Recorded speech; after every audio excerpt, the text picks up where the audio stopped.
I declare the council meeting open at 6 p.m. Good evening, councillors, staff, ladies and gentlemen. This meeting today is being held on Wajak Noongar Budja, and I would like to acknowledge and pay my respects to elders past, present and future. I thank all past and present members of the community that have supported the city to better understand and value Noongar culture within the city of Wanneroo. I invite you to bow your head in prayer. Lord, we thank you for blessing our city, our community and our council. Guide us all in our decision-making to act fairly, without fear or favour, and with compassion, integrity, wisdom and honesty. May we show true leadership, be inclusive of all, and guide all of the city's people and many families to a prosperous future that all may share. We ask this in your name. Amen. Please note that the audio-visual proceedings of tonight's meeting will be live broadcast online with the exception of matters discussed behind closed doors. The broadcast of the proceedings of the meeting can be accessed live and on demand through the City of Wanneroo YouTube channel. Tonight, we have a request for electronic attendance from Councillor Huntley, and I'll ask my fellow council members to vote on accepting Councillor Huntley into the meeting electronically. I will now ask you to cast your vote, councillors. And we have 12 in the chamber, so that is passed unanimously. So, council support, could you admit Councillor Huntley to the Zoom from the Zoom waiting room? Thank you. Let the record show that Councillor Huntley has been authorised by Council to attend this ordinary council meeting by electronic means in accordance with the details as signed in the request documentation submitted on the request form dated the 6th of August 2024. Councillor Huntley, will you now make your declaration prior to participating in the confidential part of this meeting? Thank you. Councillor Huntley. Thank you, Madam Mayor. In accordance with Section 14CA5, I, Jacqueline Huntley, declare that I am able to maintain confidentiality whilst attending the closed part of the council meeting and this electronic meeting. Thank you. Thank you. Tonight we have an electronic attendance form from Councillor Bedworth, and I'll ask my fellow council members to vote on accepting Councillor Bedworth into the meeting electronically. And that is passed unanimously by the councillors in the chamber. Council support, could you please admit Councillor Bedworth into the room? Let the record show that Councillor Bedworth has been authorised by Council to attend this ordinary council meeting by electronic means in accordance with the details as signed in the request documentation form submitted on the 13th of August 2024. Councillor Bedworth, will you now make your declaration prior to participating in the confidential part of this meeting?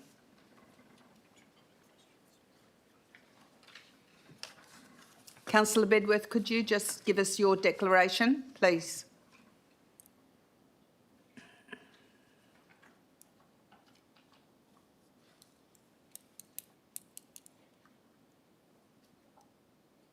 Councillor Bedworth, can you hear us?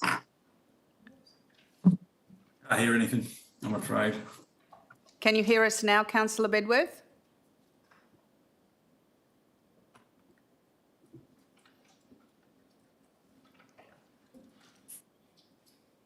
We can hear you, Councillor Bedworth. Can you hear us?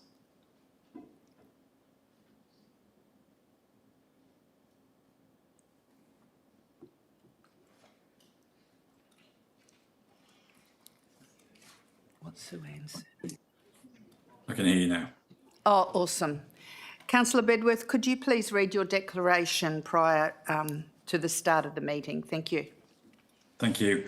In accordance with Section 14CA, subsection 5, I, Phil Bedworth, declare that I can maintain confidentiality while attending the closed part of this council meeting electronically. Thank you, Councillor Bedworth. We now have apologies and leave of absence, and we have Councillor Berry on a leave of absence. And we have a new request for a leave of absence, which is Councillor Rowe, from the 18th of September to the 23rd of September, inclusive. Could I have a mover and seconder for this, please? Moved, Councillor Wright, seconded, Councillor Moore. Councillors, please vote on this. Thank you.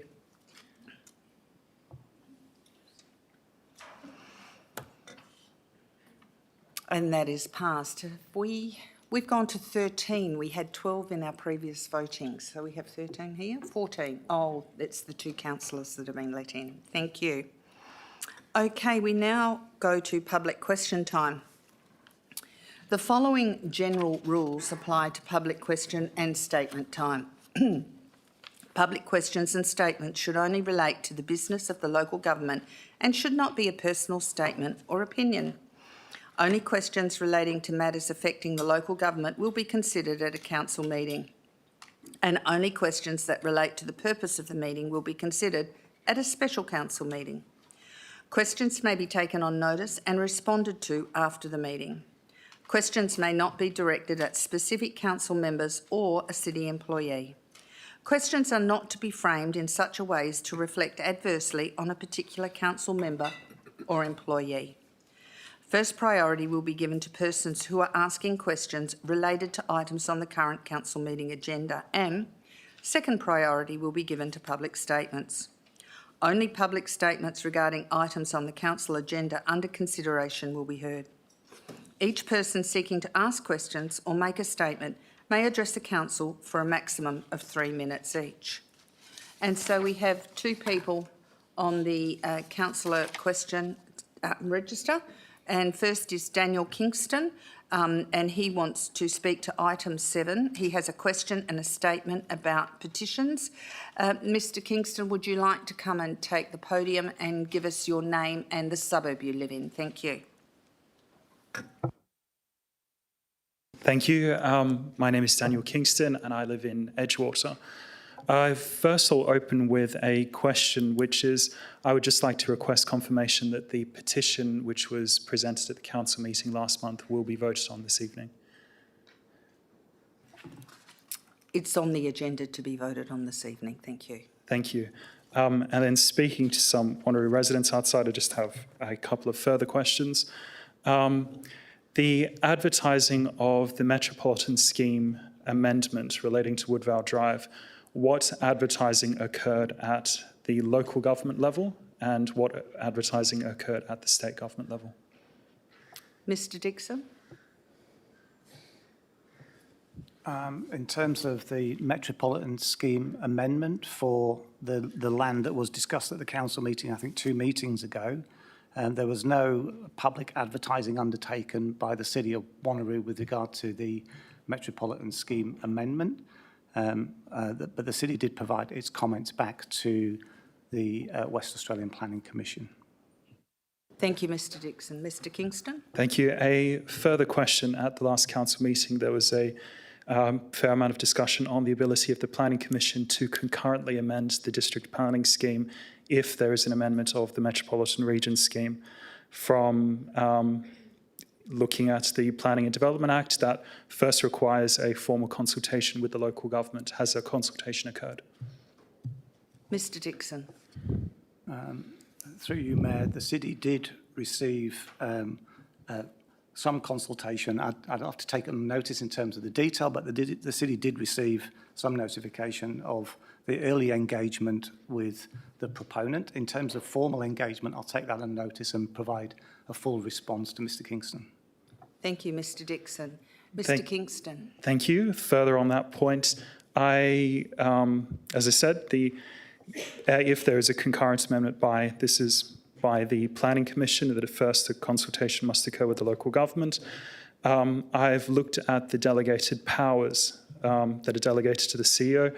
In the Planning and Development Act, it refers to the local government unless that power is delegated by the council to the CEO. That would then have to require a decision of council. So has the City of Wanneroo Council delegated the power to respond to that consultation to the CEO and to the Director indirectly? Mr Dixon? With regard to this proposed amendment, I'll take that question on notice and provide a full response to Mr Kingston. Thank you. Do you have any other questions, Mr Kingston? No, I will move to a statement, if Thank that's you, right. Mr Kingston. Thank you. Just briefly, I wanted to again thank the council for their time in considering this matter.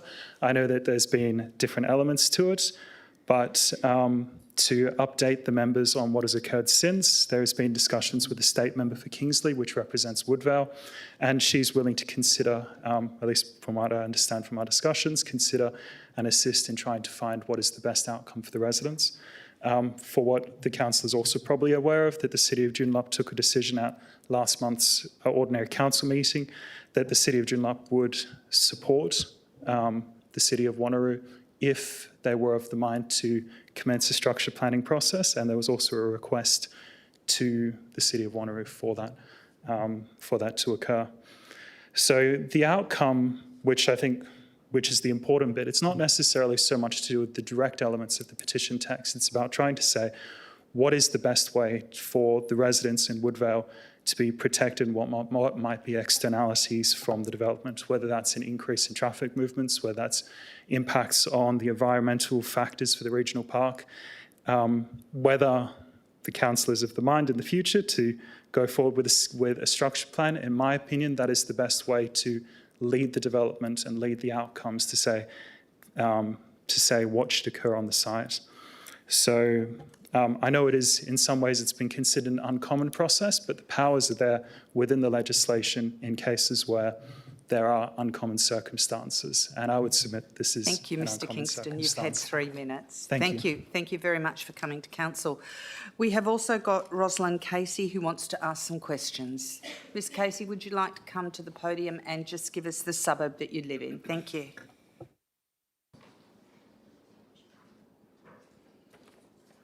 Rosalind Casey, Merriwa. My question is, why is the city pursuing a sports-centric approach to its public open space planning that is inconsistent with state policies and guidelines and is detrimental to community harmony and the environment? My supporting statement is that in 2021, the city conducted a review of its public open space policy that reported the review of LPP 4.3 has been undertaken by administration to ensure the policy is consistent with current state government planning frameworks and policies, in particular Livable Neighbourhoods 2015. The classification framework endorsed by Livable Neighbourhoods states neighbourhood open space serves as a recreational and social focus of a community. Residents are attracted by the variety of features and facilities and opportunities to socialise. They can assist to engender a sense of place and protect specific conservation values through retention of nature spaces. It also states neighbourhood parks may be used for junior sport or sport training if appropriate space is available. Livable Neighbourhoods 2015 documents the function of neighbourhood parks as either recreation or nature. Nowhere does it designate them as sports function. And yet the city is continuing to pursue its 2016 Active Reserves Master Plan programme of upgrading neighbourhood parks from junior to senior sized sports fields, leading to the loss of mature trees, remnant bush, and reduction in space for non-sporting activities, quite literally marginalising non-sporting members of the community. The city's focus on supersizing existing and future sports fields on neighbourhood, district and regional open spaces is based on flawed needs analysis that ignores declining trends in organised sport and a significant shift towards informal sports. A 2020 Sports Oz study found organised sport participation peaks from 9 to 11 years, after which it decreases dramatically. This is supported by the city's own statistics that show a ratio of 4 junior sports teams to every 1 senior. A 2023 study by Monash University found over the past decade there has been a continued decline in organised sport participation and predicts it will drop by a further 10% by 2030. Combined with evidence of declining national birth rates, the development of so many large multi-purpose sports fields is therefore unwarranted. However, if the city adopts the balanced approach of Livable Neighbourhoods 2015, with a mix of sports field sizes that reflect realistic demand rather than an aspirational build it and they will come philosophy, it would allow greater tree retention, greater variety of leisure spaces and a stronger sense of place that would appeal to local residents, attract visitors and increase land values.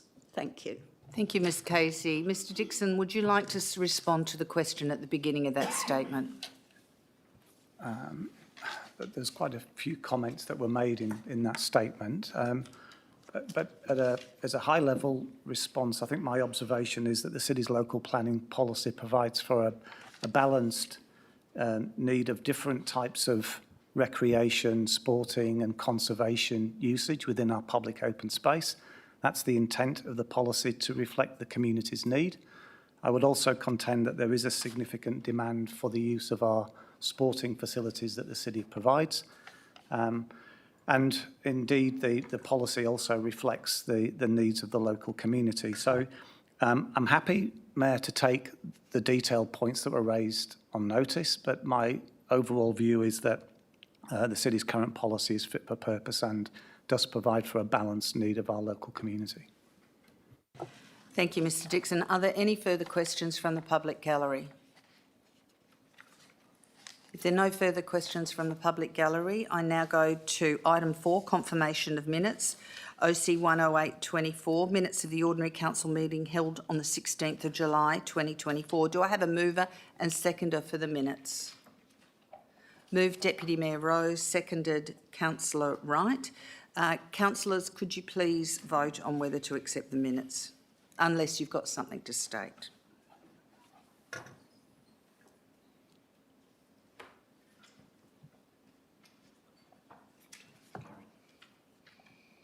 And that is passed unanimously. I want to take a moment to acknowledge the dedicated service of former councillor Chris Baker. Chris served as a North Ward councillor from 2019 to 2023, and his commitment to our community has left a lasting impact. He served as a delegate on the city's Audit and Risk Committee, Festival and Cultural Events Committee, Revenue Review Committee, Roadwise Advisory Committee, and the Alkimos Aquatic and Recreation Centre Project Working Group, among others. We here at the City of Wanneroo are grateful for Chris's contributions to our community, and we have a commemorative gift here from the council and the city to give to his son Jonathan for himself and his family this evening.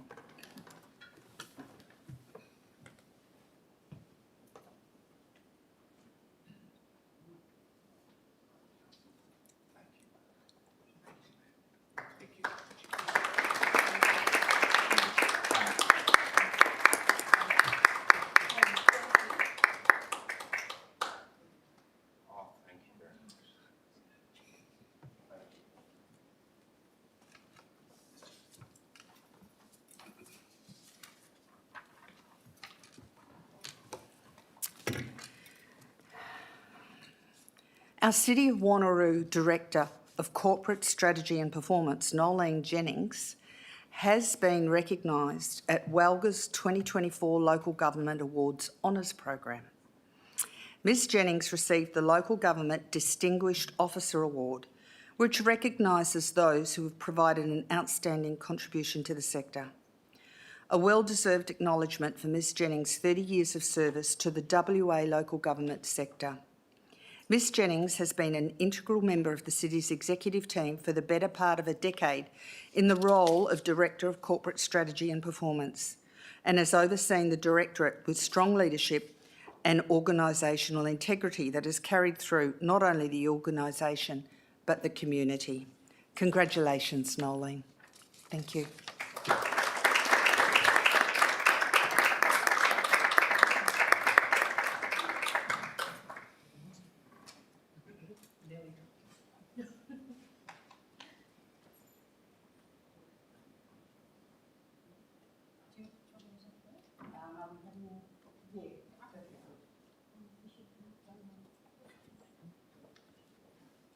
Yeah, we'll get it. It's fitting that you're wearing gold.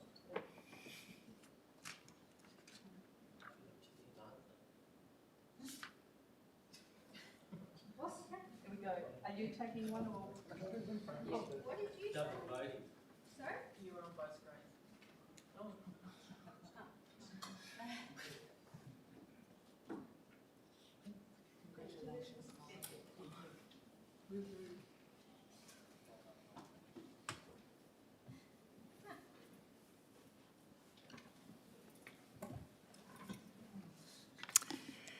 Now another one. Former Wanneroo councillor Frank Civic has also been honoured with a Walga Life Membership Award for his 22 years of service and advocacy to the City of Wanneroo. First elected to the council in 1999 and again in 2011, Mr Civic dedicated a total of 22 years of service to the city and to the broader Wanneroo community. He also undertook other significant roles during this time, including Deputy Mayor from 2019 to 21 and Walga State Councillor and Delegate to the Mindarie Regional Council, Joint Development Assessment Panel and Walga North Metropolitan Zone. Congratulations, Frank.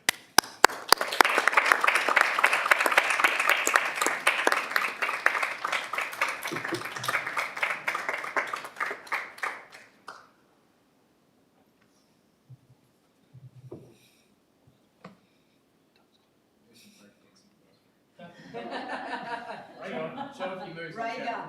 Come on, we'll be our very own Ray Gun.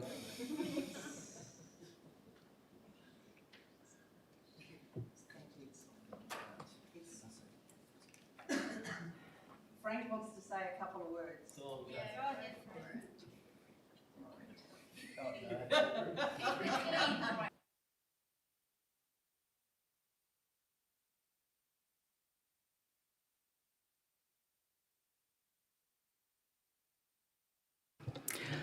Thank you, Mayor, CEO and councillors for allowing me to be here this evening.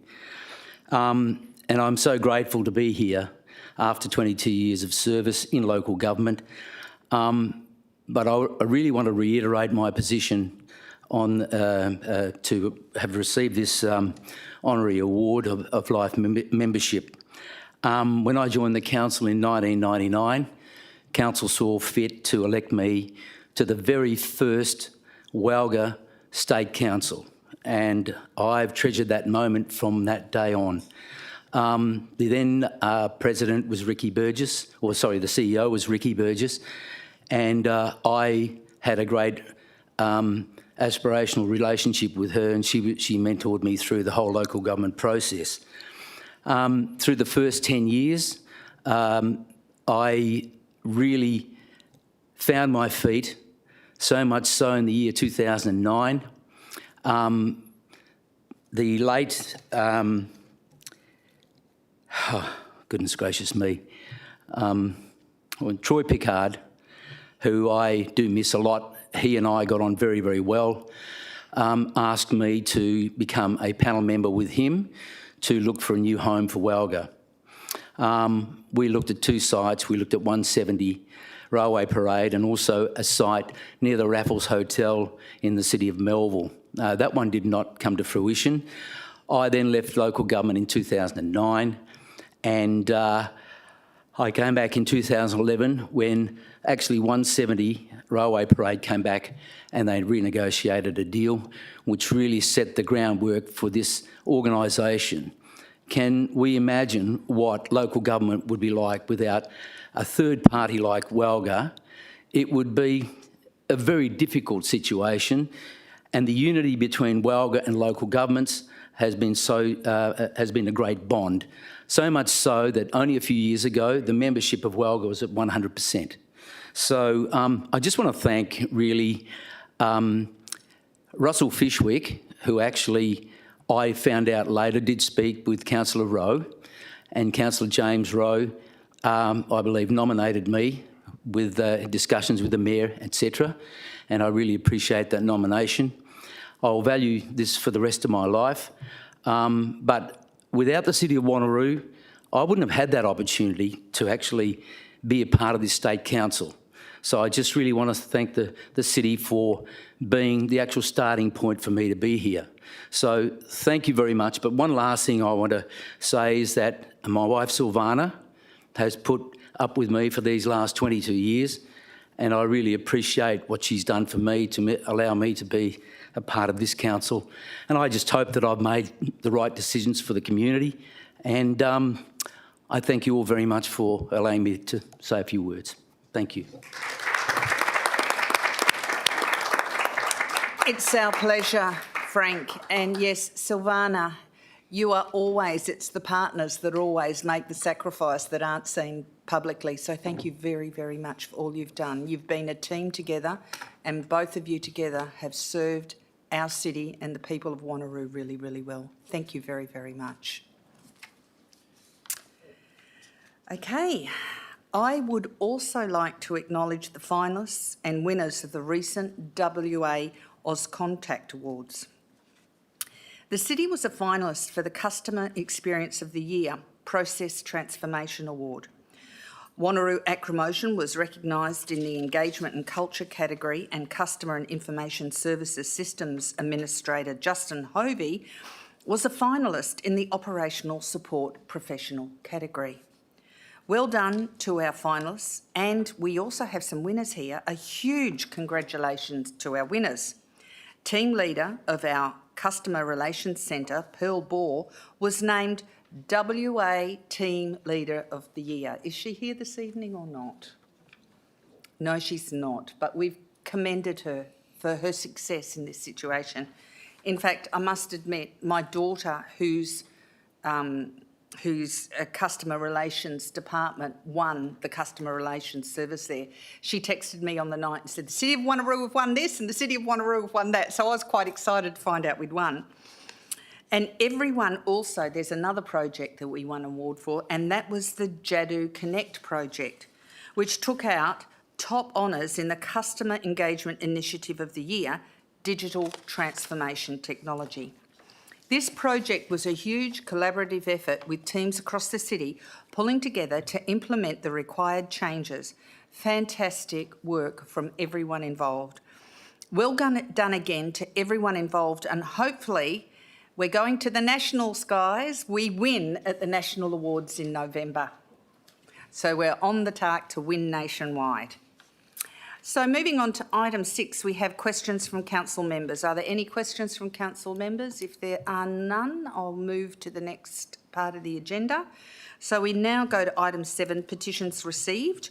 I have a petition, Councillor Herridge has a petition to present.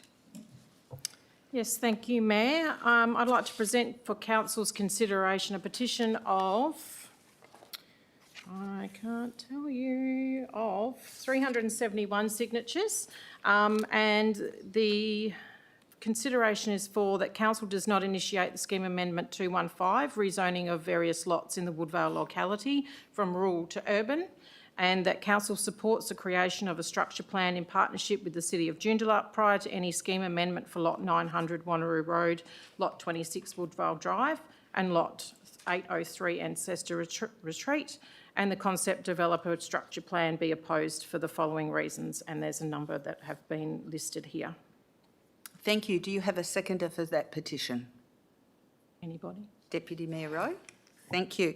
Councillors, could you please vote on accepting this first position, please?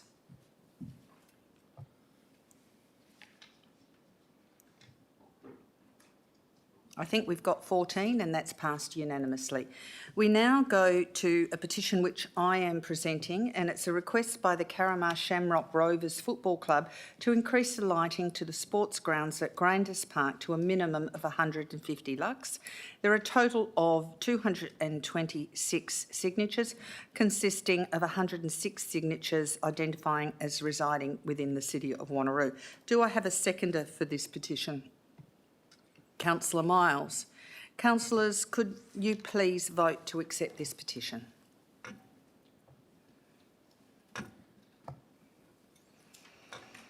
And that is passed unanimously. And Councillor Nguyen, you have a petition to present?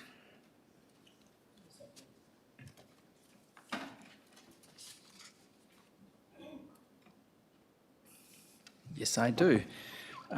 Proud to present a petition consisting of 445 signatures relating to a car park proposal at Inspiration Drive. The proposal relates to converting green space located on Inspiration Drive, Wangara, into parking bays, and the petition was signed by the business owners, regular customers of the businesses in the Wangara Business District near Inspiration Drive. Thank you. Do you have a seconder for that petition? Yes, Councillor Herridge. Councillors, could you please vote on accepting this third petition, please?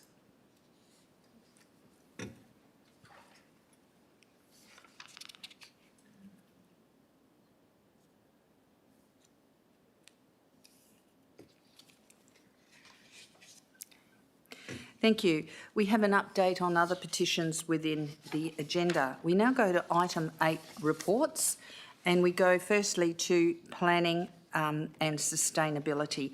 Do I have a mover and seconder for the substantive of this report?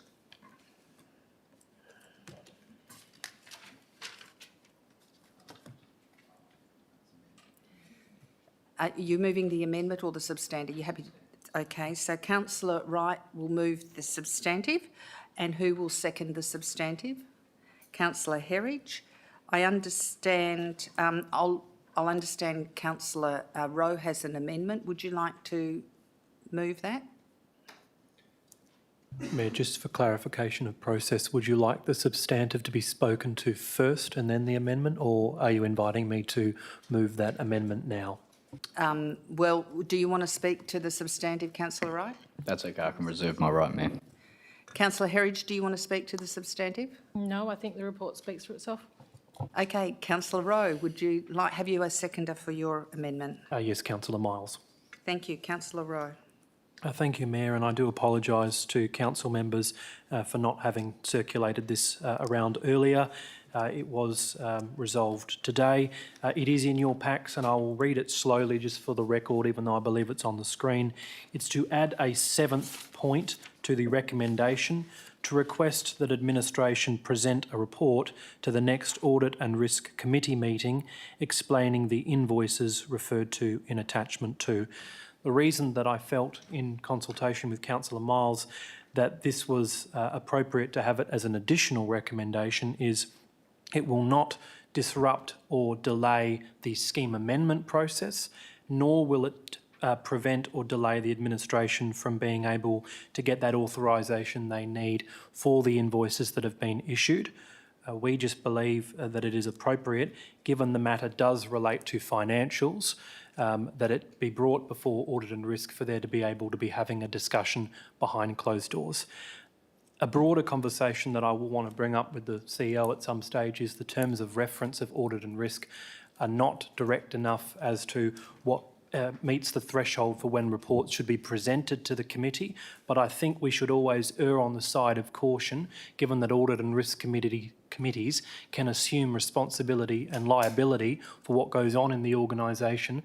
We should have more discussions at that committee before things come to council. I note the administration doesn't believe that it would be 100% necessary, but they also don't have any objection to this amendment. So, Mayor, I'll close my comments there. Thank you. Thank you, Deputy Mayor Rowe. Councillor Miles, do you want to speak to this amendment? Just briefly, thank you, Mayor. I think Deputy Mayor Rowe has articulated the reasons why it probably should have gone to the Audit and Risk before it came to full council.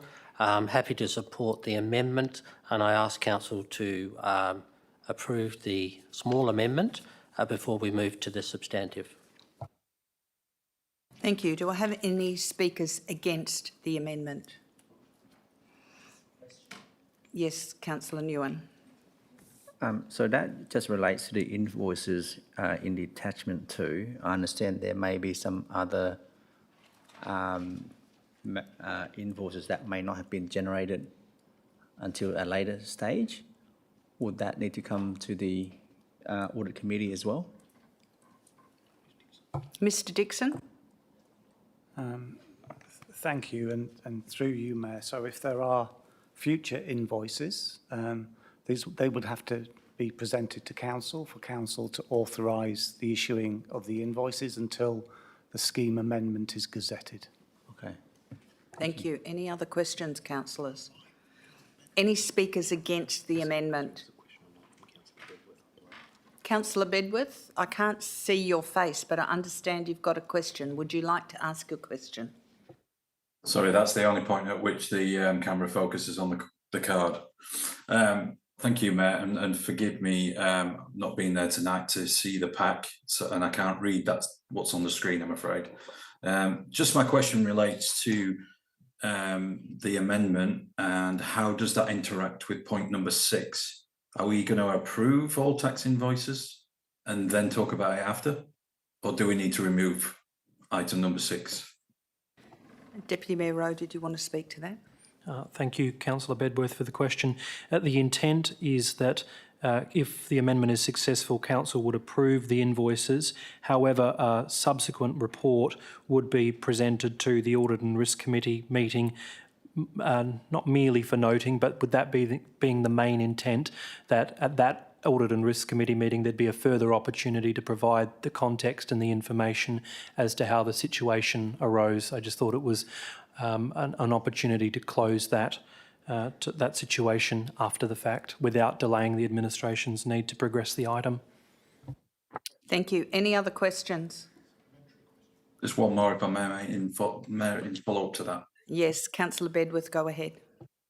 Thank you. So just to clarify, Deputy Mayor, it would, and through you, Mayor, if I may, the point number 7 is more fact-finding as opposed to trying to find information to approve these invoices. Am I correct in thinking that?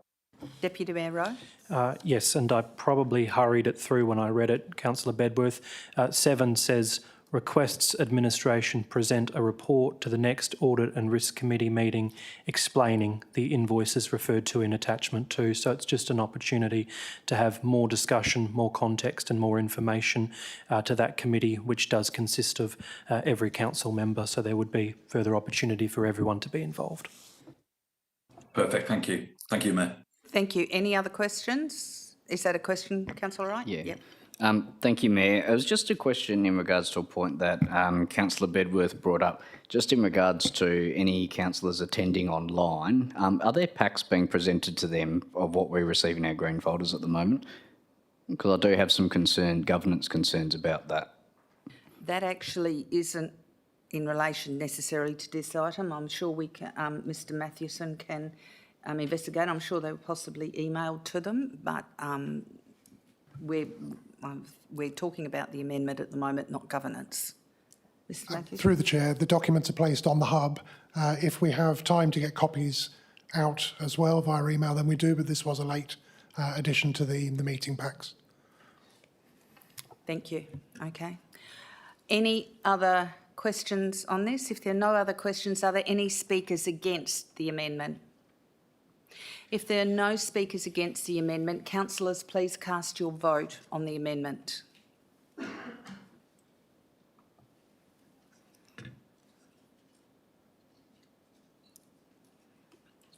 And it's carried unanimously. We now go to the substantive as amended. Councillor Wright, would you like to speak to the substantive as amended? Councillor Herridge, would you like to speak to the substantive as amended? Do I have any speakers against the substantive as amended? If there are no speakers against, councillors, please cast your vote.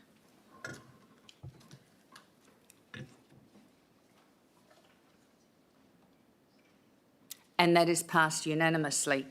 We now go to PS 020824, proposed amendment to 214 to District Planning Scheme number 2, East Wanneroo District Development Contribution Plan. Do I have a mover for this item?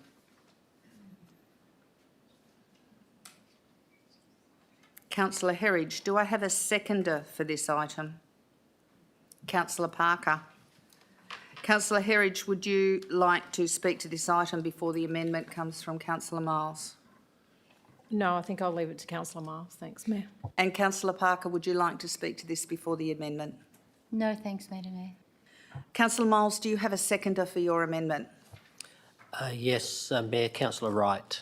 Thank you. Councillor Miles, would you like to speak to your amendment, please? Yeah, thank you, Mayor. The amendment, which everybody received in their pack, but it is through the hub, is just a couple of changes. If you remember last week, councillors, we had a discussion as the ward councillors with administration over some of the roads and the timelines within the district DCP. They were quite extensive. What we discussed and foreshadowed last week is to make some small changes to both of those roads. Franklin Road will be brought forward to be commenced within 1 to 5 years, and Badgerup Road would be commenced in the years 6 to 10 years. Both of those roads, especially Franklin Road, is already pretty much at capacity, and we've seen some numbers on that. Badgerup Road can at least wait a couple more years before we actually plan and build. The resolution is pretty straightforward. Administration is in favour of the amendment. The other part of the amendment was the other item I was talking about last week, and that also requests, which is item 8, which requests the Chief Executive Officer to liaise and have discussions with the City of Swan regarding the boundary realignment to include Precinct 25 into the City of Wanneroo boundary, as to it being an isolated pocket for both the City and of Wanneroo and also the City of Swan. The amendment as been presented to you is pretty articulate. Administration's comment is very much in support, bearing in mind that Franklin Road's already at 14,000 cars per day. Thank you, Mayor. Thank you, Councillor Miles. Councillor Wright, would you like to speak to this amendment? Yes, thank you, Mayor. I thank Councillor Miles for bringing this amendment to Council, and certainly, I guess on behalf of Councillor Moore and Councillor Huntley, we also know and experience that Franklin Road continues to be a pressure point for residents in the nearby area, and also the growth that will be accommodating from Precinct 7 and the other nearby precincts. Also noting administration's comment with the traffic counts for Franklin Road is already at capacity, so it definitely warrants for a change in time frame for dualling that road to connect with the ongoing Lenore and Cape Horn duplications, which will be taking place over the next few years, and Cape Horn's still a little bit longer. Also, just in regards to Precinct 25, I think a conversation definitely needs to be had amongst the councils to be able to better coordinate, and if that means extra residential or commercial space for the City of Wanneroo, that's an added bonus. But to be able to give the CEO permission on behalf of council to be able to talk with the City of Swan, and if there is appetite from the City of Swan, I think that's a good thing for our council. Thank you, Mayor. Thank you, Councillor Wright. Do I have any speakers against the amendment? If there are no speakers against the amendment, councillors, please cast your vote for the amendment.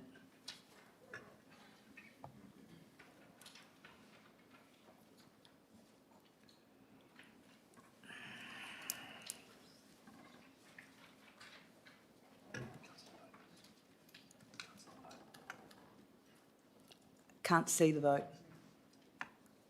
And that's passed unanimously.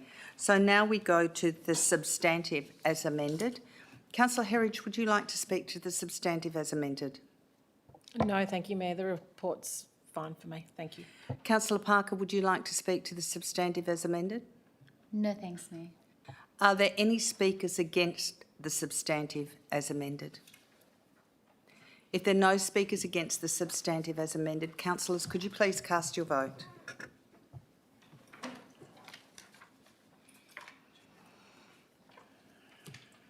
And that's passed unanimously.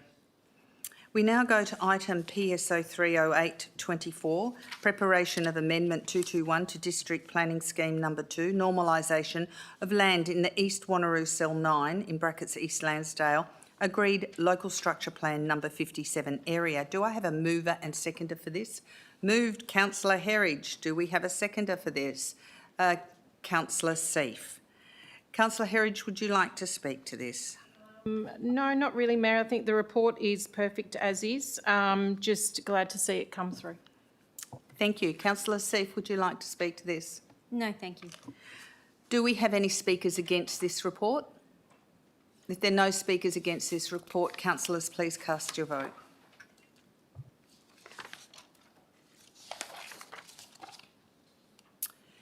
We now go to, that's passed unanimously, by the way. We now go to ASO 10824, State and National Black Spot Program, 2025 to 2026. Do I have a mover and seconder for this? I moved Councillor Coetzee, seconded Councillor Wright. Councillor Coetzee, would you like to speak to this? I don't really have much to say about it, just happy about the areas that are being marked as black spot areas. Thank you. Councillor Wright, would you like to speak to this? Thank you, Mayor. Just adding on to Councillor Coetzee's comments as well, I think all three locations warrant for a black spot application, and just to highlight also the Pinjar Road from Joondalup Drive to Golf Links as well. Thank you, Mayor. Thank you. And we have a declaration from Councillor Bedworth. Of course we do. Thank you, Mayor. With regards to item AS01 824, I disclose that as a result of my employment with Main Roads, there may be a perception that my impartiality on the matter may be affected. I declare that I will consider this matter on its merits and vote accordingly. Thank you, Councillor Bedworth. Do we have any speakers against this item? If there are no speakers against this item, councillors, please cast your vote.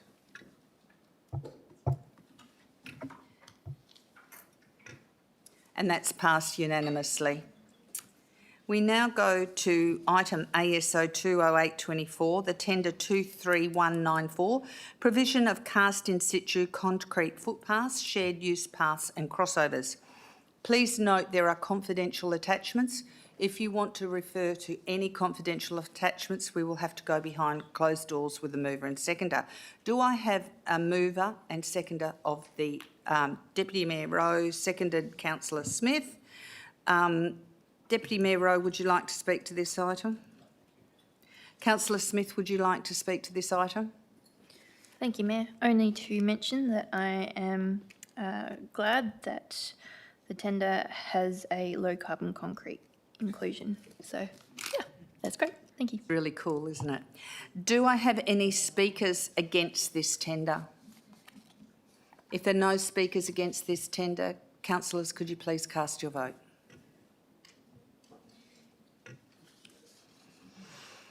And that is passed unanimously. I now go to ASO 30824, Waste Strategy Review and Feedback 356. I need a mover for this item and a seconder. Councillor Wright, seconded Councillor Seif. Councillor Wright, would you like to speak to this item? No, thank you, Mayor. Councillor Seif? No, thank you, Mayor. Do we have any speakers against this item? If there are no speakers against this item, councillors, please cast your vote.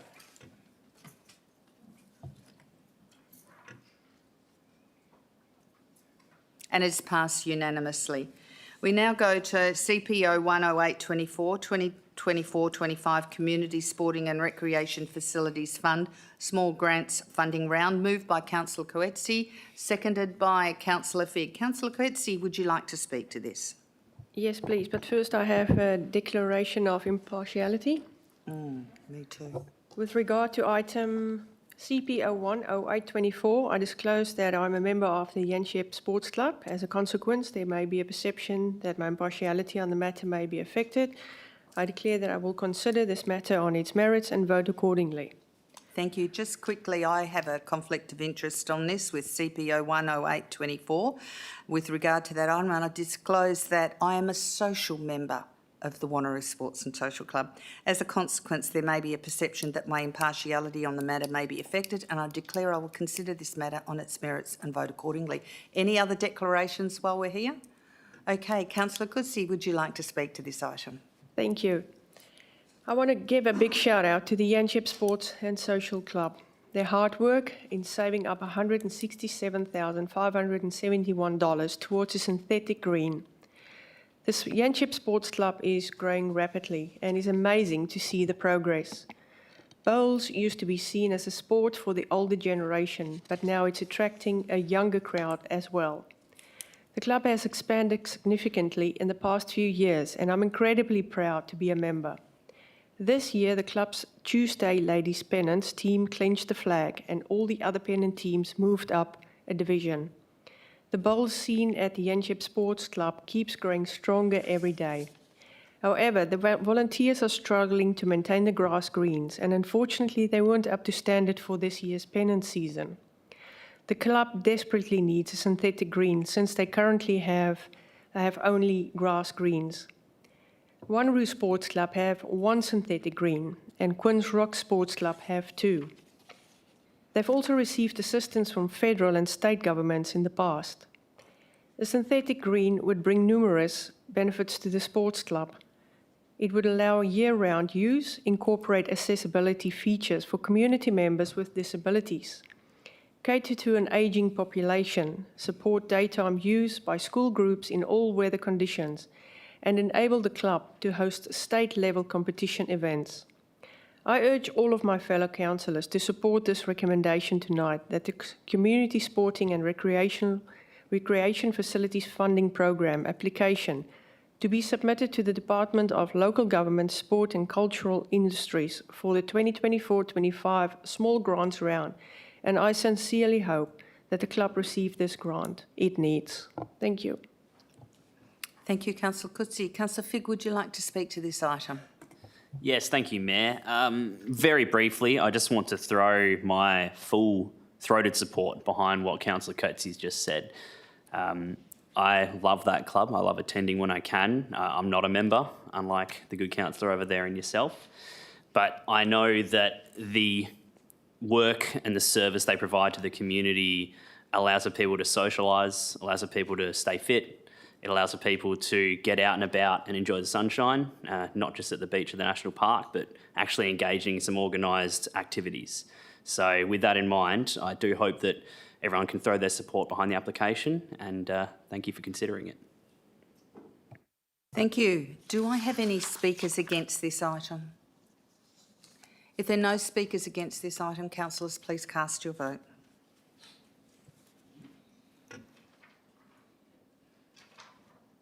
And that is passed unanimously.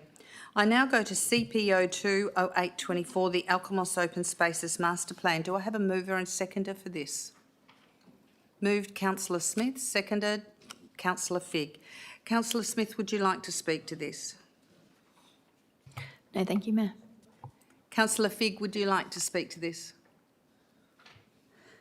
I was going to say I support what Councillor Smith said, but unfortunately, look, I want to say that this is a fantastic plan.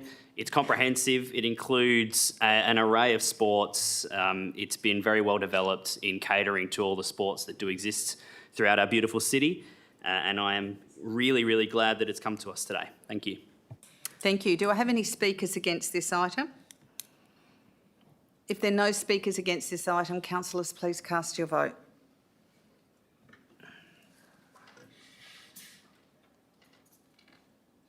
And that is passed unanimously.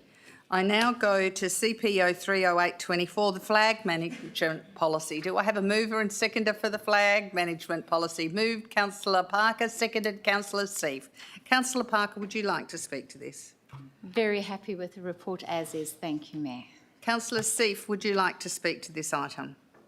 Only to say that I appreciate all of us respecting our flags. Awesome. Do I have any speakers against this policy? Councillor Rowe. Almost foreshadowed that last week with that line of questioning.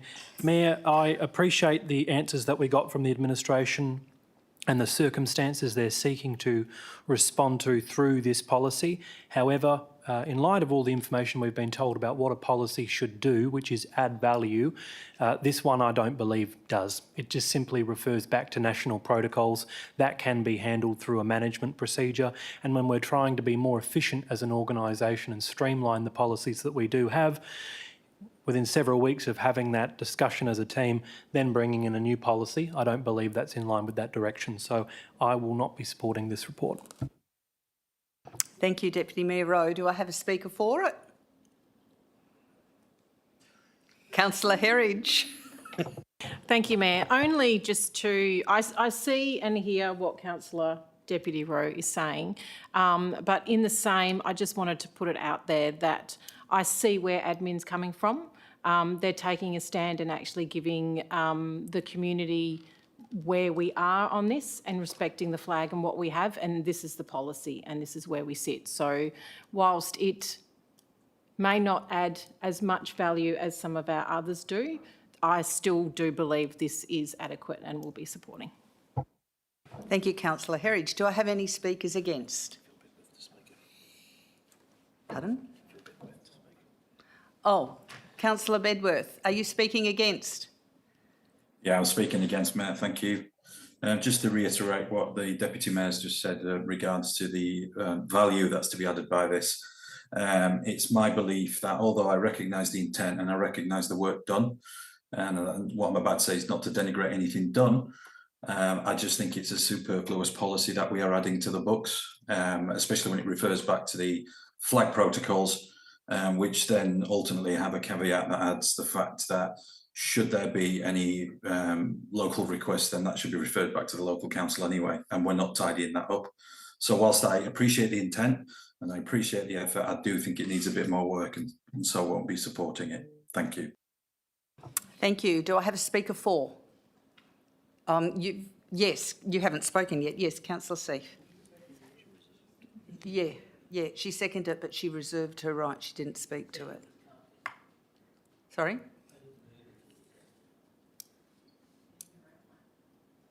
I don't know.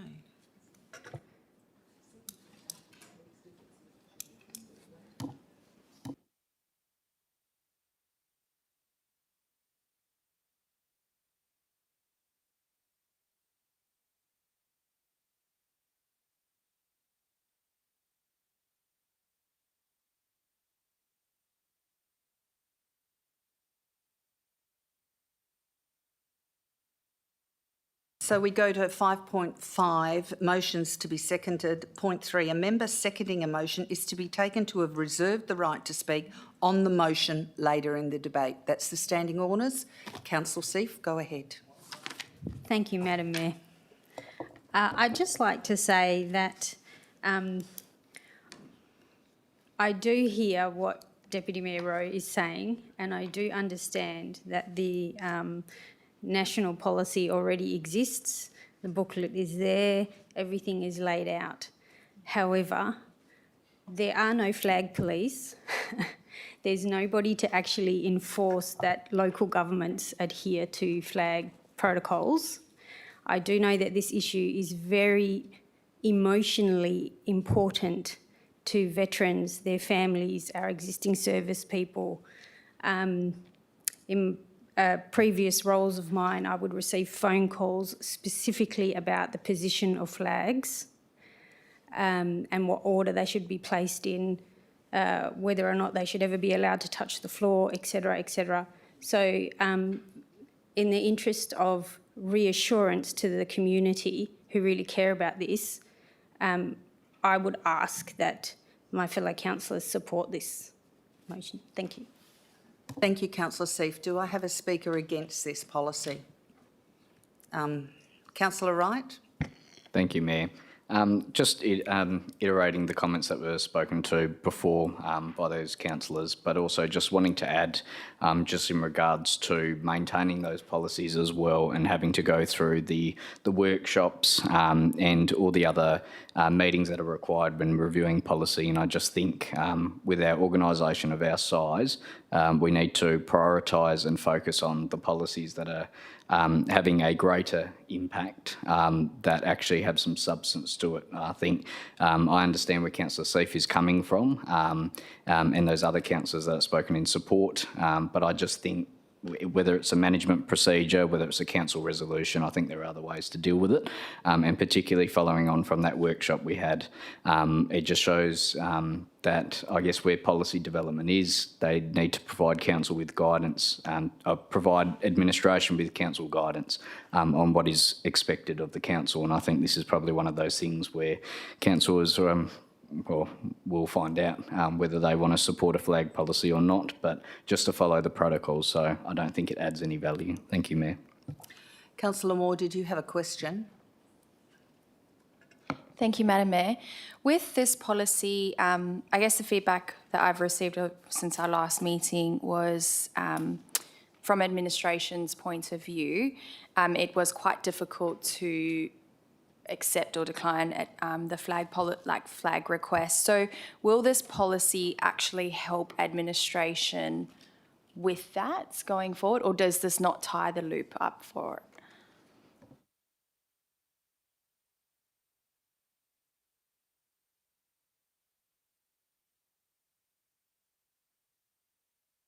Nolene? Ms Jennings, sorry. Thank you. Sorry, could I just hear the question again, please? Sorry, I'll just simplify it. Will this actually help administration, the team who have these requests? Will this policy help them with that decision-making process and simplify it for them? Ms Jennings? Thank you, Mayor. That is the intention, to actually help simplify. Yep. Thank you. Do you have a question, Councillor Smith? Do you want to speak for? Thank you, Councillor Smith. Thank you. So this did come to forum, and I won't speak about what was said there, but there was a discussion. And so coming back to, I guess, the intent of this, and within the Australian national flag protocols, there is room for discretion on in some areas. And so that's what part of the discussion was about. And so I think that was a good opportunity for us to have a discussion about that. And just because, I guess, the ultimate decision that's informed this policy, which is not to take advantage of the opportunity to develop, I guess, more guidelines about that discretion if we want to use it. I think that does give guidance to administration, is that we did not want to form and go down that rabbit hole in that sense. So in that sense, it is, as Councillor Moore says, providing guidance to administration about what the council wants. And so going to the point of Councillor Wright as well, though it's staying with the national flag protocols at the moment, it provides, under review in future councillors the right to re-examine whether they would like to input any discretionary guidelines in that area. So I get what people are saying, but it did allow us to have a discussion and make a decision. That decision just was not to take opportunity for that discretion at this time. So I support this policy. Thank you. Thank you. Do I have any speakers against this policy? Councillor Wright, you've already spoken. Question, if that's okay. Just one. Question. Just in regards to the protocol, I've got them in front of me at the moment. It does say in there, if there are more flagpoles available, it is at the discretion of the authority concerned to determine which flag should be flown with the Australian national flag. If that's the case, does that mean council needs to make a determination on it anyway, if there's a request put in? Ms Jennings? Or is it Ms Davies? Sorry. Thank you, Mayor, and thank you, Councillor. The policy does provide that discretion for the local members where the national protocols do not, hence why staff have developed this policy in accordance to the current policy and procedure of the city. Thank you. Do I have any speakers against? Councillor Miles has a question. Yeah, thank you, Mayor. And obviously we did workshop this. We have workshops to decide where we're going to go with different policies. And I do concur with some of the things said. But my question is to administration, this is the first flag policy that's been brought to council, is that correct? Ms Davis? Thank you, Mayor. This is the first policy, the first flag management policy for the city. Do you have another question, Councillor Miles? Yes, thank you. So since 1999, which is 25 years, we've been dealing with the flags as per the national policy without a flag policy, and it has worked well. Is that not correct? Ms Davis? Thank you. Through the Mayor, that is our understanding. This policy was developed based on minimal or a few requests being received by administration. Ms Smith, Councillor Smith, do you have a question? Yeah, just to kind of clarify, based on, I guess, Councillor Miles's question, because working well is a little bit subjective, okay, even in a way, because it did come from 2 requests, and knowing the context of those requests, which we learnt about in the forum, there was room to work out if there's consistency in our policy. And I think that's where administration brought this forward, because they wanted a little bit more guidance in that, and whether we wanted to go down, once again, that rabbit hole. So I think it was a good opportunity, and it is a good opportunity for us. Quickly, what's your question?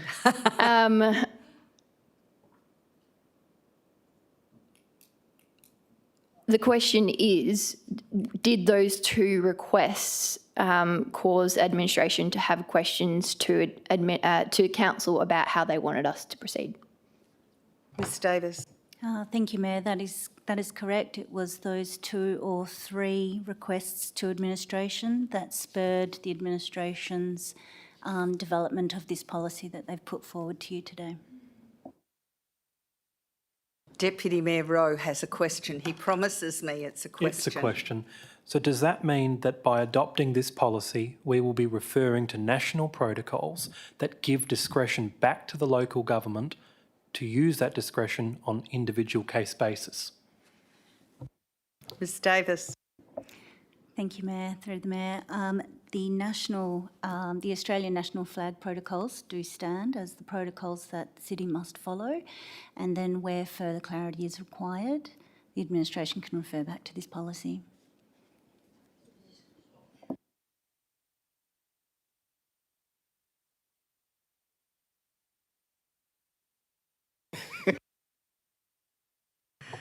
Deputy Mayor Rowe.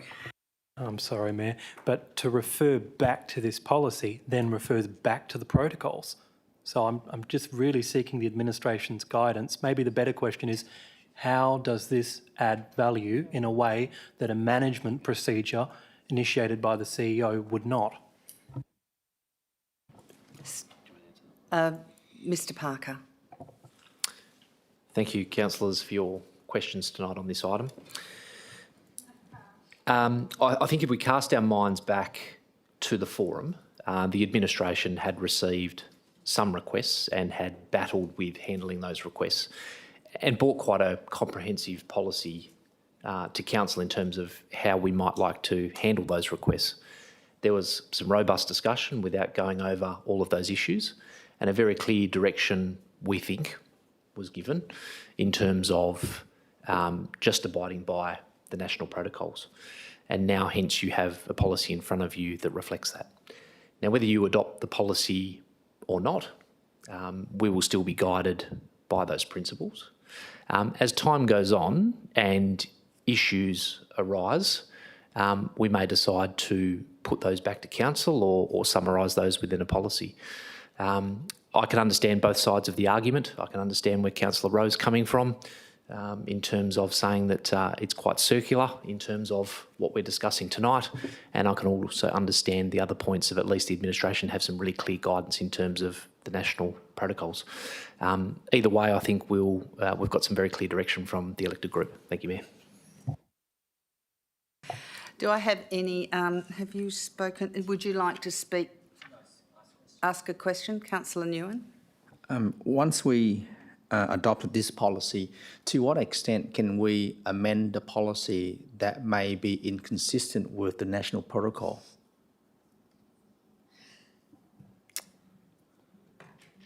Ms Jennings? Thank you, Mayor. The national flag policy, I'm not really familiar with it, but I know there's discretion in it. So it's that area that normally you would put in a policy. So you wouldn't go against a national policy otherwise, just where there's discretion.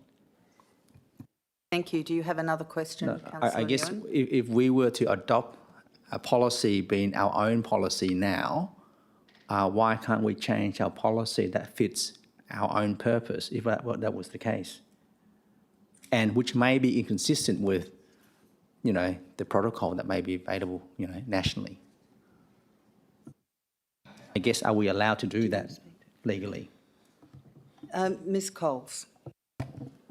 Through the Mayor, unfortunately not. The policy can't be inconsistent with the national flag guideline, or whatever it's called. But you have to follow that. And the policy as written says that we will follow the national protocol. So if the protocol changes, we wouldn't have to change the policy. Thank you. Any other questions? You have a question, Councillor Miles. Yes, thank you. Just to follow up on the questions that have been answered by administration.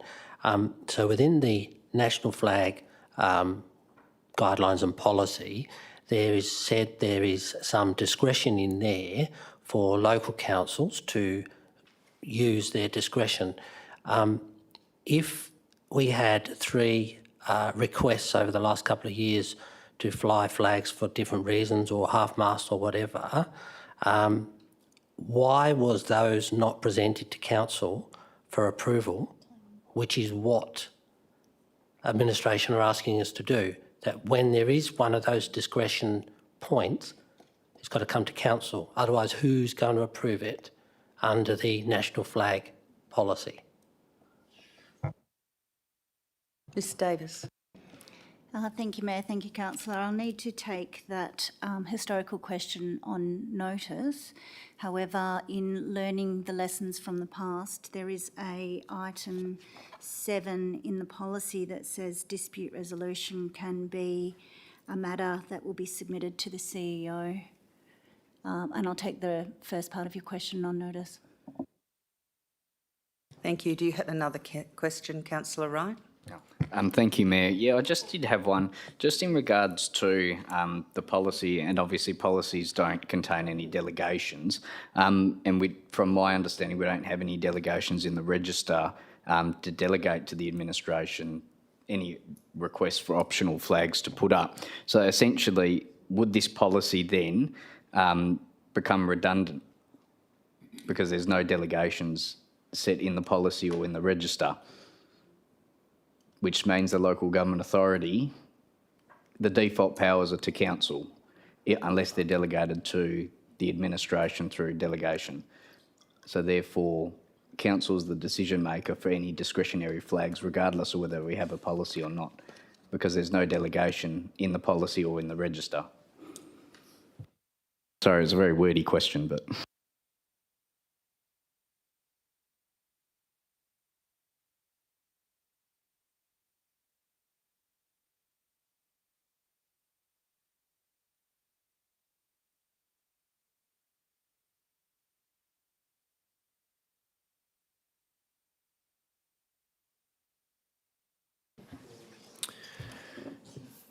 Thank you, Councillor Wright, for your question. I think I understand the context. There's no delegation within the policy as such. So if there was a request that came in that the protocol didn't handle, we'd refer that back to council. You have authorised, I think myself and the director under the policy, to handle disputes, but not necessarily those requests outside of the framework.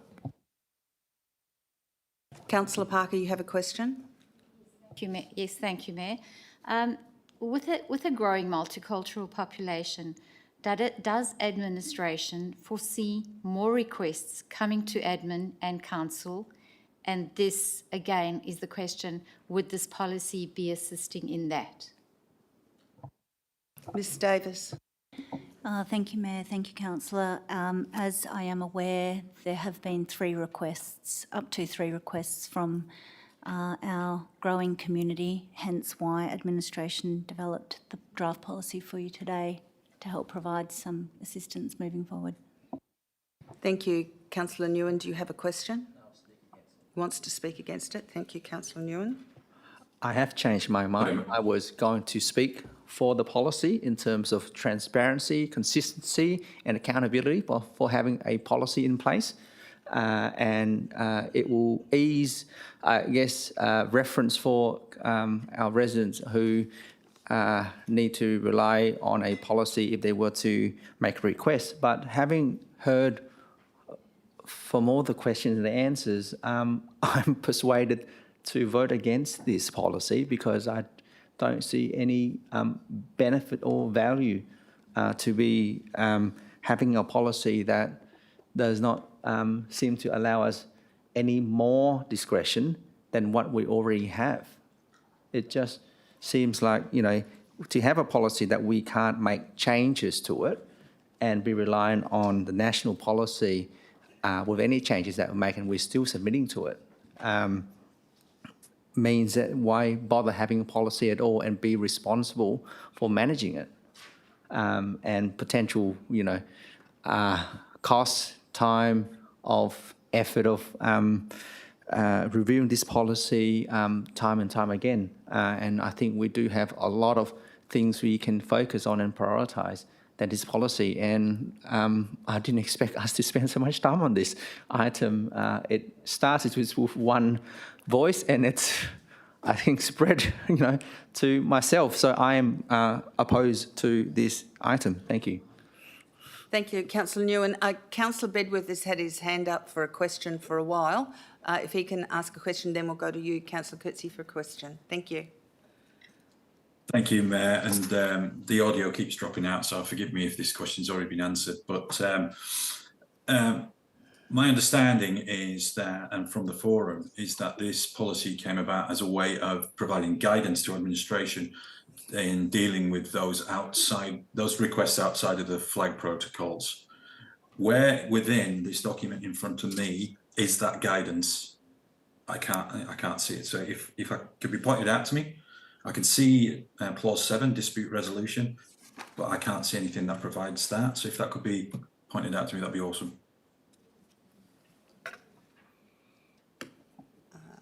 Ms Coles or Ms Davis? Thank you, Mayor. I might take the lead on that one from Ms Coles. It is administration's view and through our experience that the national protocols, there is some discretion in there that at a local level are not able to be answered. Therefore, this policy was developed to say that this is council's intention if those discretionary items come up, and therefore the answer is that the policy says we will only follow the protocols, and if there is still further discretion and we aren't able to find that answer, then it will be dispute resolution by the CEO. Hopefully that answers your question, otherwise I can defer to someone else to add value. Councillor Bedworth? If I can just ask another. Yeah, I see that's dispute resolution, but that's at a point where someone's made a complaint. So what my initial question is, whereabouts in this policy is the guidance to provide a definitive answer to that person making the request prior to the complaint coming in, which will come in following whatever that decision is, no doubt?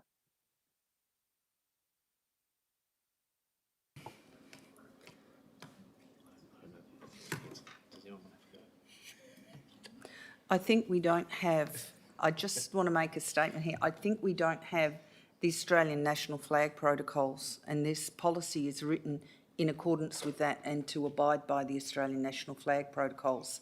So I think a lot of the questions you're asking, if you were to download the Australian national flag protocols, would clarify a lot of your questions. I think that's part of the issue at the moment.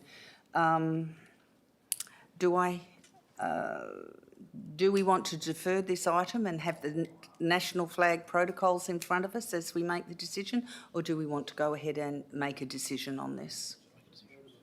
Okay, so we're going to make a decision. Do I have a speaker for this item? Councillor Coetzee, do you have a question or do you want to speak for it? I want to speak for it. Thank you. The way I see it is that administration obviously had a few issues in the past. I'm not sure about what it was, but in future, if something happens and they do receive a phone call and ask to lower a flag and they do not get hold of the CEO or any directors or managers to find out if they can lower this flag, what do they do then? So to have this policy, yes or no, they know then. We can change this policy at any stage or at any time. I don't see it as such a big problem. So to me, it is like, let's give it a go. Why not? Thank you, Councillor Coetzee. Do we have a speaker against?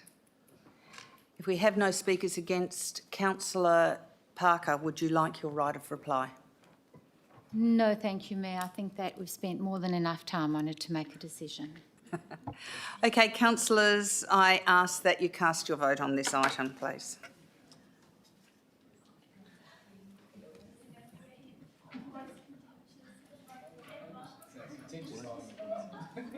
Okay, the flag policy is passed by 8 votes with 6 against. So the councillors against were Deputy Mayor Rowe, Councillor Wright, Councillor Miles, Councillor Nguyen and probably Councillor Bedworth.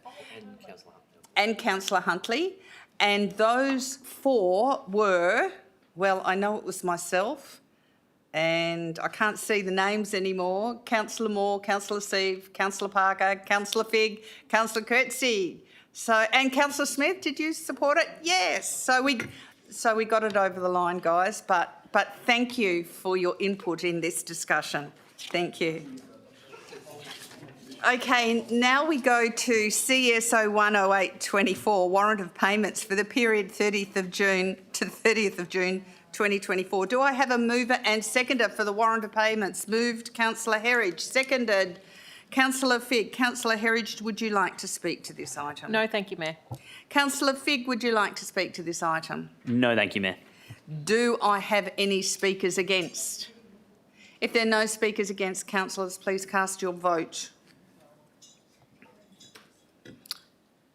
And that is passed unanimously. I now go to CSO 20824, the financial activity statement for the period ended the 30th of June 2024. Do I have a mover for this item? Deputy Mayor Rowe. Do I have a seconder? Councillor Parker. Deputy Mayor Rowe, would you like to speak to this item? No, thank you, Mayor. Councillor Parker, would you like to speak to this item? Nothing further to add, thank you, Mayor. Do I have any speakers against this item? If there are no speakers against this item, councillors, please cast your vote. And that is passed unanimously. I now go to item CSO 30824, investment policy review. Do I have a mover on that one? Councillor Smith, and a seconder, Councillor Figg. Councillor Smith, would you like to speak to this item? Councillor Figg, would you like to speak to this item? Other than to say it was good to get a rundown of exactly how it all works within our investment policy. So thank you, admin, for that. Thank you. Do I have a speaker against the investment policy review? If there are no speakers against, councillors, please cast your vote.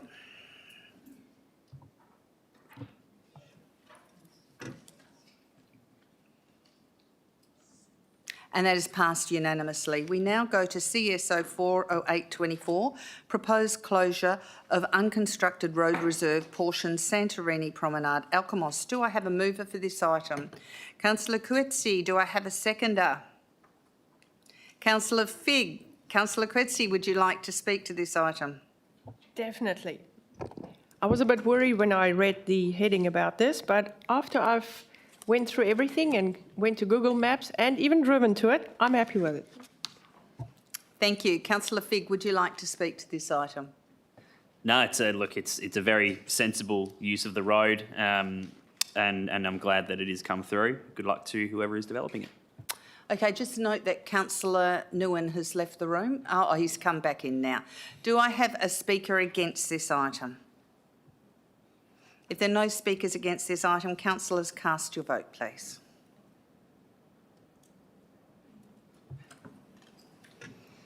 And that is passed unanimously. We now go to CSO 50824, reappointment of a council member as Deputy Delegate to Catalina Regional Council. Do we have anyone who is nominated for that role?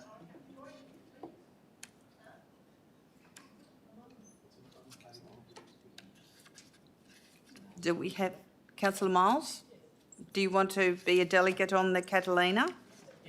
Deputy delegate on Catalina? Okay, is there anyone else who would like to be deputy delegate? Oh, question? Yes.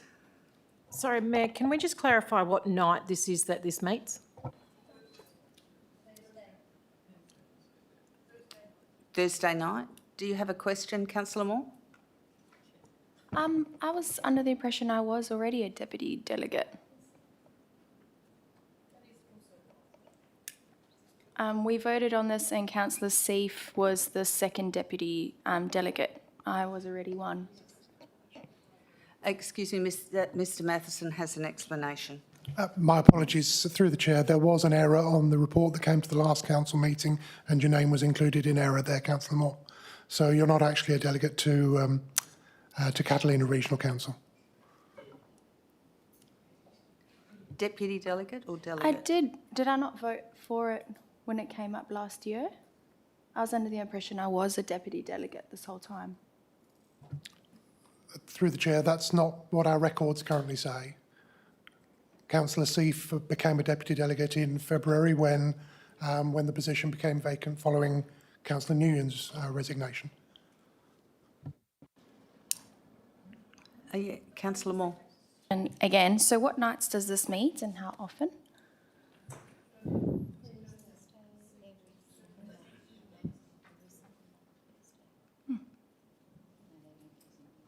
Okay, do we have a delegate for this? So, Councillor Miles, you are nominated to be a delegate. Do we have anyone else nominating? Yes. I'm happy to go on there if nobody else wants to go on there. I'm keen to discuss what they're doing next meeting, but if Councillor Moore wishes to be a deputy delegate, I'm happy to withdraw and allow Councillor Moore to nominate. No, that's okay. You can have it, Councillor Miles. Okay, so Councillor Coetzee seconding Councillor Miles's nomination. Okay, is there anyone else nominating? Councillor Herridge. Sorry, I'm with Councillor Moore. I was actually quite surprised to see this come back as well. From my understanding, when Councillor Nguyen, and I do write these things down, Councillor Nguyen resigned, Seif took over. When Bedworth went, Marizan came on, is how I have put it through.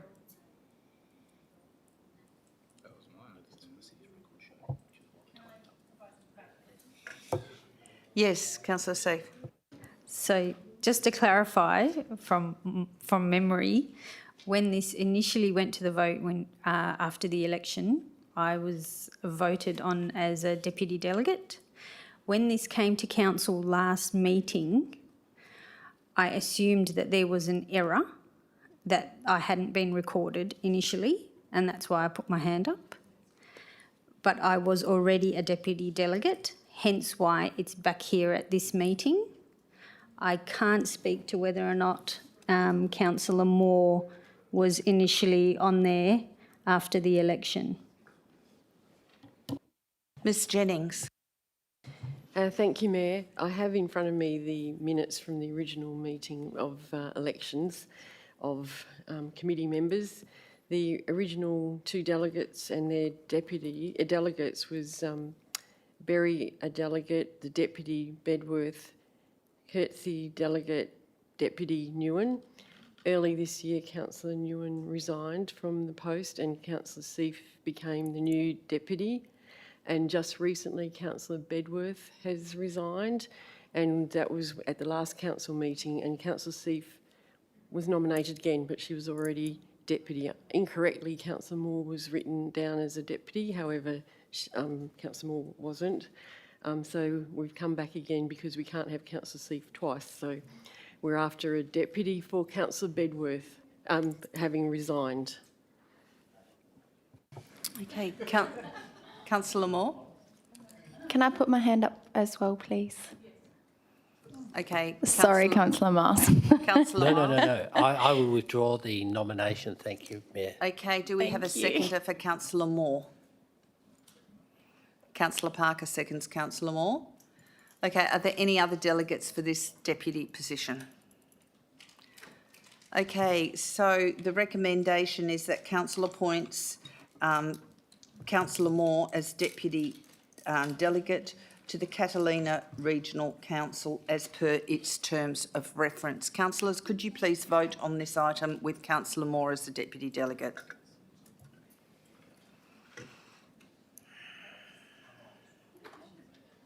And that is passed unanimously. Did we have a mover and seconder for that? Yeah, that's right. So, Mayor, what did we vote on then, please?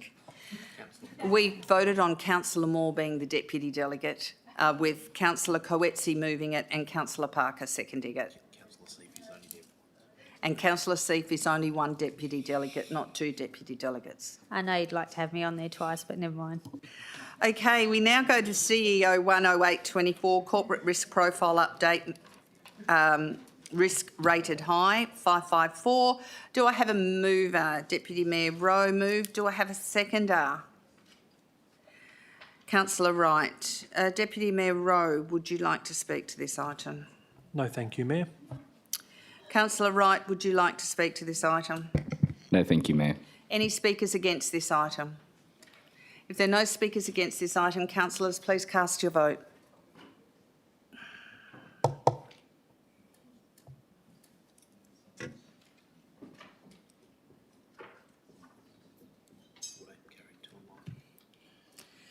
I know, but it's not 14 on the screen yet. One more. Yes, unanimously passed.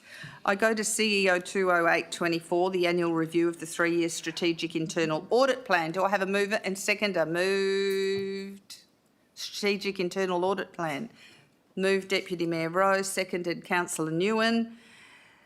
Deputy Mayor, would you like to speak to this item? No, thank you, Mayor. I think I've exhausted myself on flags. Councillor Newen, would you like to speak to this item? Do I have a speaker against? If there are no speakers against, councillors, please cast your vote. We now go to motions on notice, which is item 9, and we go to MN 010824, and this is now Councillor Miles's motion on notice to allocate additional green waste tipping vouchers to rural improved properties. Do you have a seconder for this, Councillor Miles? Councillor Wright. Thank you, Mayor. Sorry? Councillor Wright. Right, yeah. So, Councillor Huntley, do you have a declaration on this item? Yes, I do. With regards to this item MN010824, to allocate additional green waste tipping vouchers to rural improved properties, I disclose that I live on a rural property, and as a consequence there may be a perception that my impartiality on the matter may be affected. As such, I have to take a financial position, I do believe, so I have to leave the meeting. But I don't know what you want me to do there, because this is live stream. Do you want me to sit and not vote, or what would you like me to do? Mr Matheson will advise what's going to happen. Mr Matheson.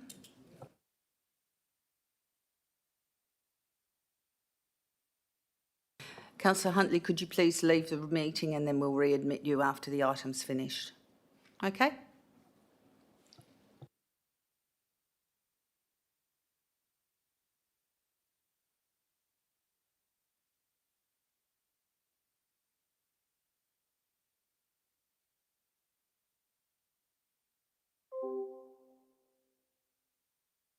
Okay, Councillor Miles, would you like to speak to this motion on notice? Yeah, thank you, Mayor. I had been, and likewise the other ward councillors, both Councillor Moore and Councillor Wright, we do get from time to time from our rural areas requesting extra greens disposal of rubbish. And it mainly comes around not necessarily during the winter session, councillors, it's more in the summer when they can no longer do burn-offs. So the only way to get rid of greens, so they are actually staying within the limits of our bushfire regulations, not having too much stuff around their properties, is to take it down to the Greens Garden Organics section down there in Wanneroo. The administration has put a couple of comments in there, and there's always going to be a cost to council, but we also must remember that there's a lot of people within the city that do not use their free vouchers. I mean, people living probably all the way along the coastal corridor do not bother to drive down to Wanneroo to drop off some green waste. It's actually cheaper. Somebody told me on the weekend when I asked them about it, they actually take it to the MRC and pay the cost to go through the site there because it's just cheaper than the fuel they would use to go to Wanneroo. So whilst the administration has put some cost estimates in there, I believe they are very estimates, but I do want to point out that this is also us allowing our rural sectors to be able to get rid of those large leaf build-ups, trees that might have fallen during the summer months, to get rid of them so they're not becoming a fire hazard during that summer time. So I ask you to support the motion that's in my name and look at doing something a little bit different next year through our budget process.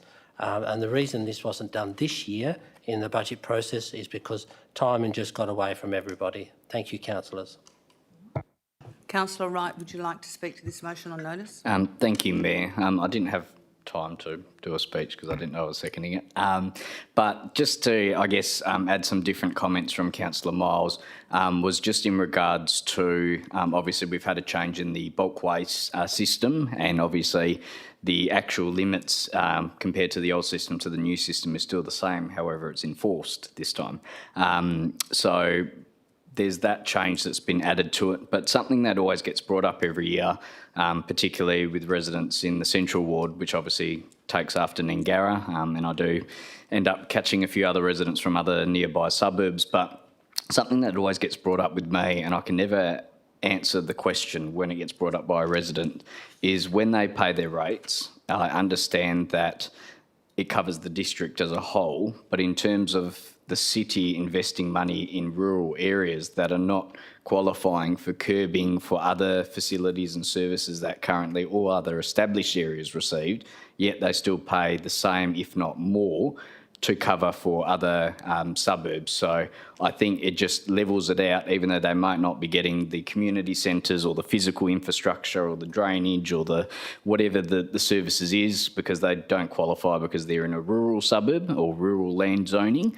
I think this does level it out because of the green wastage that's produced on it, where I know other smaller lots might not be able to produce as much, and I know we have our green waste bin, which is able to take smaller loads of green waste, but if you have a look at some of these properties and how much hectares they have, that bin could be filled up for months and months on end, whilst trying to manage and maintain bushfire tracks and bushfire and yes, and it is a trial as well, this motion. So I just encourage councillors to take into consideration the rural properties spread across the city.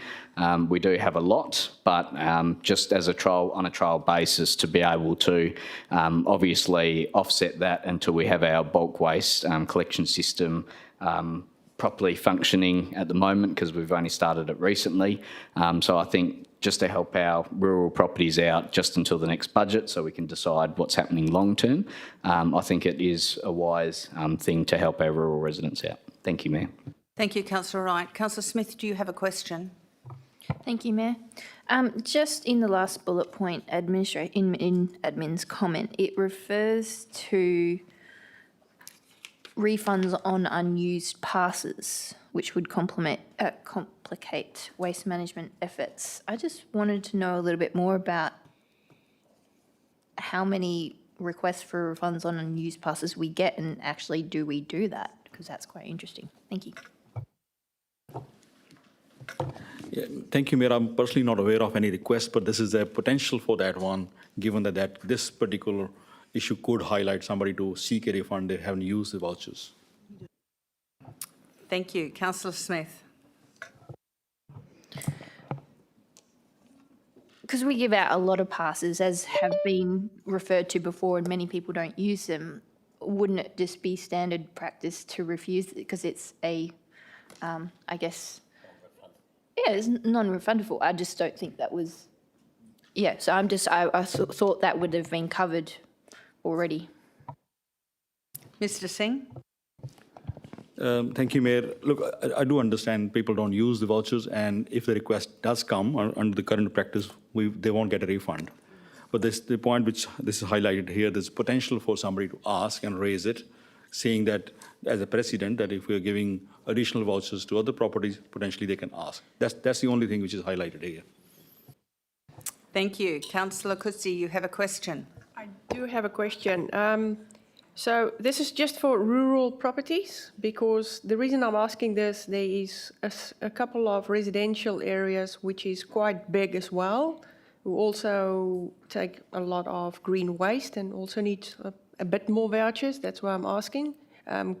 Do we look at sizing of the areas, or is it just seen as rural? Councillor Miles, do you want to respond to that because it's your motion on notice? Yeah, thank you, Mayor. No, it was always done for the rural lots under their zoning and their use, not large residential lots. Thank you. Any other questions? Councillor Nguyen. I understand this is intended to be on a trial basis. In terms of if this was to become permanent in the future, where there will be changes to, I guess, the zoning, what does that mean for a property that used to have, let's say, 8 passes, and because through zoning law it's no longer considered rural, would then that means that the pass will now be reduced in future? Mr. Singh. Yeah, thank you, Mayor. If council decides to continue with this in, say, next financial year, for example, and during the year the lot becomes like residential zone, they only get 4. But if they issued already 8 at the start, they'll retain those 8. But in the new lots, will get 4 then. Thank you. Councillor Herridge, you have a question? Yes, thank you, Mayor. Just to ask, how are we actually going to practically put this in place? Mr. Singh. Thank you, Mayor. As per the admin comments, we will develop a management procedure, like a process map internally. We will have to write to all those properties who qualify for these additional vouchers. And then we will, as each voucher has got its own QR code, so we can identify the properties, and those properties can then use it. So that's why we're seeking, like, we would need about a couple of months to get this all in order, and before we can issue those vouchers. Thank you, Mr. Singh. Any other questions? Councillor Miles. Yeah, I have to ask it as a question. Thank you, Mayor. Being that the question was asked by Councillor Smith, and the Director answered it, putting the administration comment in there on that last dot point saying that tipping passes could get a refund on unused passes. If that's not being done now, why did administration put that in there? Mr. Singh. Thank you, Mayor. I think it's just given an example of, given that current practice is that each property gets 4 vouchers. So now this request is for a certain group of properties to receive 8. So this is the reason this has been highlighted here, that a lot of vouchers remain unused. There's a potential for somebody to ask similarly, given that the council is using and making a decision to allow 8 for certain properties, the unused vouchers, people can seek a refund. They could request. That doesn't mean they get it. They can only request. Thank you. Is that a question, Councillor Nguyen? Are you aware of potential abuse of residents on selling these tip passes to other people as well, residents? Mr. Singh. Thank you, Mayor. We are not aware of any of that. If happening, it will be privately. Thank you, Mr. Singh. Any other questions on this item? Any speakers against this motion on notice? If there are no speakers against this motion on notice, councillors, please cast your vote.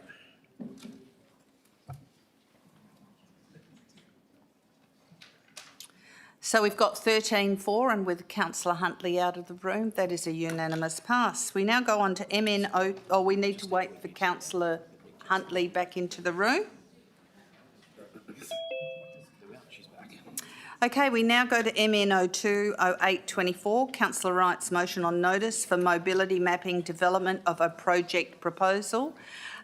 Moved by Councillor Wright. Councillor Wright, do you have a seconder? Yes, Deputy Mayor Rowe. Okay, Councillor Wright, would you like to speak to this item? Thank you, Mayor. Councillors, tonight this motion discusses a project proposal that I think could make a real difference in our community. It's called Mobility Mapping, and it's about making our city easy to get around for everyone, especially for those who face mobility challenges. Mobility mapping is basically like a map that not only shows you the streets and buildings, but it also highlights the routes that are accessible, points out any obstacles you may encounter, and even tells you where to find things like ramps and elevators. It's about giving people the confidence to plan their trips, access the services they need, and just get out and enjoy our city.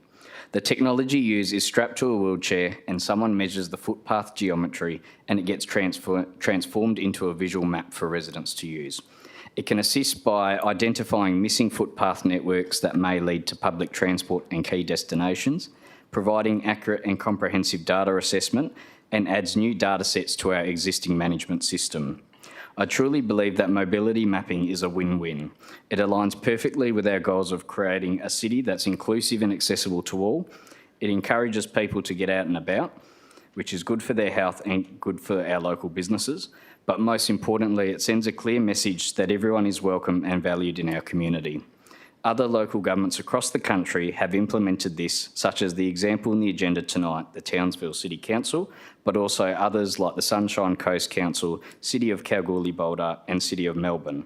If this is passed tonight, we would be the first metropolitan council in WA if adopted. The proposal in front of us tonight is starting to put together a plan for how we can implement mobility mapping in some of our key established areas. When development occurred, these accessibility requirements were not as well progressed as they are today. The project uses the state's planning classification system, which already outlines the key boundaries of key districts and activity centres. This plan will help us figure out the scope of the project, what resources we'll need, and what it might cost. It's the first step towards making this a reality. Thank you, Mayor. Thank you, Councillor Wright. Councillor Rowe, would you like to speak to this item? Thank you, Mayor. There's very little that I can add to that well-prepared statement by Councillor Wright. I commend him for moving the motion. I do believe that it aligns with our strategic directions. We talk about not only in our policy positions, but around this table, around livable communities, livable neighbourhoods and accessible pathways and transport options. This, once it comes to fruition, I know it's at an early stage at the moment, but once it comes to fruition, it will provide an opportunity for us to have accurate, reliable data that ensures that our residents are able to access key precincts within the communities. We know that there is an enthusiasm, a general want for residents to be able to go within a walkable or movable catchment to the doctor's surgery, to the community centre, to the shopping centre precinct, to the local park, and to know how to be able to get there in a safe and an accessible manner. Having that data ahead of time certainly will allow residents a greater sense of assurance and to know that they are valued and respected in their community. This is obviously the first stage in that process, so I look forward to it taking its time and coming to fruition, and I obviously commend the councillor for the recommendation itself, which geographically is equitable. It looks at 4 locations and precincts across the city of Wanneroo, so actually basing it on that point that I've stressed through many years, geographical equity. Very important, and it's good to see it in this document. I commend it, Mayor. Thank you, Deputy Mayor Rowe. Do I have a speaker against this motion on notice? If I have no speakers against this motion on notice, councillors, please cast your vote. And that is passed unanimously. We now go to confidential. Do I have a mover and seconder to close the doors? Moved, Councillor Herridge, seconded Councillor Miles. Councillors, could you please vote to close the doors for confidential, please?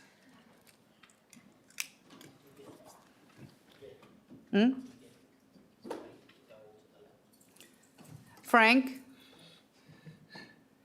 would you like to go into lounge to just recuperate for a little while? He knows the secret back door.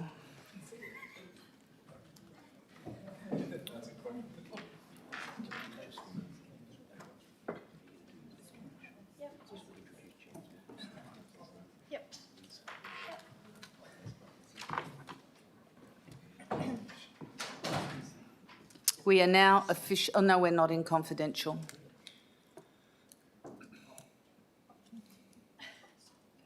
No, we're on air.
Vin wants to stay locked away. Do you, Vin?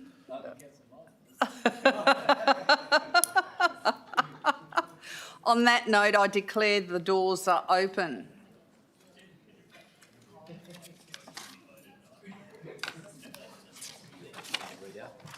I know what to read out. This bit. I worked it. Checking. I actually read the notes. Just checking.